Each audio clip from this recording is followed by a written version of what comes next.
Hello అండి. ఎలా ఉన్నారు? మొన్న ఊరెళ్ళామని చెప్పాను గదా! నరసింహస్వామి దర్శనానికి, ఇంకా రాఖీ పండగ అన్నీ కలిసొచ్చాయి ఒకేసారి. ఊరెళ్ళాం గదా!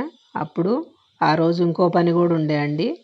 మేము ఊరెళ్ళిన రోజే అదే రోజు మంచి రోజని ఇల్లంతా ఇప్పేస్తున్నారు. ఇది ఇద్దరు అన్నదమ్ముల పొత్తులో ఉంది ఇల్లు. ఈ 2 వాకిళ్ళేమో మావి. పక్కన 2 వాకిళ్ళేమో మా చిన్నమామయ్యోళ్ళవి. ఇది మా మామ వాళ్ళ నాన్నగారు కట్టించిన ఇల్లండి. ఇది మా అత్త పెళ్ళికి కట్టారంట. 55 సంవత్సరాలు అయి ఉంటుంది ఇల్లు కట్టి. అప్పట్లో ఇదంతా లోపల మొత్తం మట్టి గోడలేనండి. పైన మాత్రం తెల్ల సున్నం అంట, అది గానుగ తిప్పి అలికారంట గోడలకి. అది సిమెంట్ కాదు అసలు.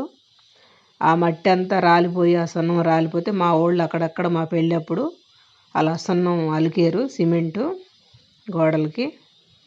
ఇంకా అయ్యే ఆ మాసికలు కనిపిస్తుంది కదా.